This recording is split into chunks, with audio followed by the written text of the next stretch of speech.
Pero cuando el hombre peca, ese hombre se le va de las manos a Dios. Dios no entiende lo que es el pecado. Y el hombre empieza a sufrir las consecuencias del pecado.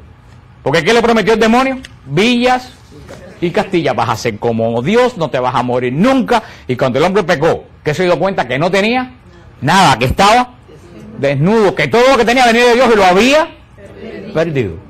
Eso es lo que siempre, el demonio sigue haciendo lo mismo y la gente sigue cayendo en la misma historia. Vas a ser como Dios, te va a dar todo, entrégame todo, se lo entregas y cuando viene a ver te quedaste sin nada. Y seguimos una rueda, sigue lo mismo, pero las consecuencias del pecado afectaron al hombre y Dios no conoce esas consecuencias. Dios es todopoderoso, pero Dios, lo único que Dios no puede conocer es el pecado, porque en él no hay pecado. Entonces el hombre empieza a sentir las consecuencias del pecado. ¿Cuál es la consecuencia del pecado? Consecuencias del pecado, miedo, es la primera consecuencia del pecado. ¿Qué hizo el hombre cuando oyó que Dios venía en el relato de Génesis 3? Se escondió. La primera consecuencia del pecado es el miedo. Es el miedo. Miedo a Dios, miedo a la vida, miedo a lo que te pueda pasar, incertidumbre al futuro, miedo. Miedo. Segundo, consecuencia del pecado, el sufrimiento. En Dios no hay sufrimiento. Dios es espíritu puro. Dios es totalmente ajeno al sufrimiento. Tercer consecuencia del pecado, la muerte. Dios es totalmente ajeno a la muerte. Dios es eterno.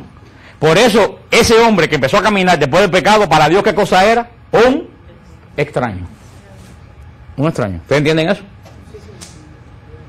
A veces que usted es un hijo, a usted se le va de las manos y está mucho tiempo fuera y cuando regresa a la casa, que empieza a hablar con usted, te das cuenta que es un extraño, que ya no tiene los valores que tú le diste y tú dices, pero ahora ¿cómo yo entiendo a este muchacho? Así le pasó, pero a mayor grado a Dios con la criatura. Por eso Dios se hace hombre para conocer todo, para conocer las consecuencias del pecado sin conocer el pecado.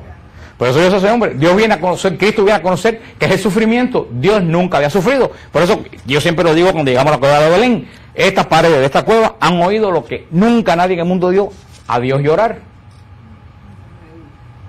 ¿Qué es lo primero que hace un niño cuando nace?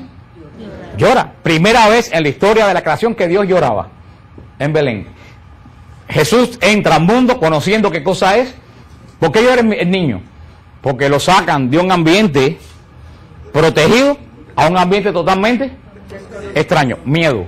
Jesús lloró por primera vez de miedo, de terror, porque vamos a ver después, cuando Jesús se encarnó en el vientre de María, era un niño como todos los niños. No, Jesús no salió del vientre de María dándole bendiciones eso hubiera sido un monstruo.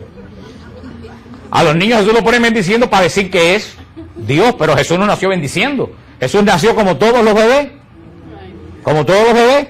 Vamos a estudiar después como Jesús era verdadero Dios, pero lo dice San Pablo, se despojó de su condición divina para asumir la nuestra. Vamos a ver eso después como cuando hablemos de la naturaleza de Jesús. Pero Cristo se hace hombre para conocer el miedo.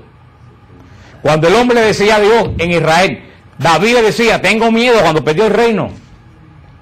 Dios oía que David tenía miedo, pero Dios no entendía qué estaba pasando en el corazón de David. Porque Dios no sabía qué cosa era el miedo. Ahora, cuando Jesús suda sangre de miedo en el Huerto de los Olivos, cuando tú le dices, Jesús, tengo miedo, Jesús sabe perfectamente qué cosa tú estás sintiendo. Cuando se murió Jonathan, que David lo lloró tanto, Dios podía saber el dolor de David, pero Dios no sabía qué cosa era la muerte. Cuando se muere Lázaro, que también Jesús llora, Dios entendió qué cosa es la muerte de un ser querido. Tú lloras porque has muerto un ser querido. Dios entiende a través de quién? De Jesús, lo que es perder un ser querido. La incertidumbre al futuro, aunque Jesús conocía el futuro, pero ese Jesús de no saber dónde iba a dormir esa noche, hasta las zorras tienen sus huecos y yo no tengo donde reclinar la cabeza. Jesús hizo hombre para conocer el miedo, para conocer lo que es la muerte. Jesús conoció el miedo a la muerte, como todos los agonizantes conocen el miedo que la naturaleza humana no te deja ir. Eso es también una de las principales causas, por supuesto, para hacer la voluntad perfecta de Dios, se lo vamos a ver después, pero eso es una cosa que nosotros no pensamos, porque Jesús hace hombre para conocerlo En lo único que Jesús no te puede conocer es en el pecado. Eso es lo único que sigue siendo totalmente ajeno. Pero ojo, Jesús conoce hasta las consecuencias del pecado. Porque dice que Jesús en la cruz cargó todos. Eso es tremendo. Eso es tremendo. Porque Dios, que no conocía el pecado, sintió sobre él no la consecuencia de un pecado personal, la consecuencia de todos los pecados del mundo sobre él. O sea, dicen algunos teólogos que la agonía espiritual de Jesús fue 1000 veces peor que la agonía física. Por eso que también exclama en un momento: Señor, ¿por qué me has abandonado? Porque él está sintiendo sobre él el abandono de la persona que carga con la culpa del pecado. Imagínate, Dios, desconocer a Dios. Fue una agonía terrible, física y espiritual. Porque él, inclusive Cristo en la cruz supo cómo nos sentimos nosotros después que pecamos y decimos: lo hice. Esa desazón, ese desaliento, esa angustia, Jesús lo conoció sin conocer el pecado. Ese es el misterio de ¿qué? De la encarnación, que Dios hace exactamente igual a nosotros en todo, menos que pecado.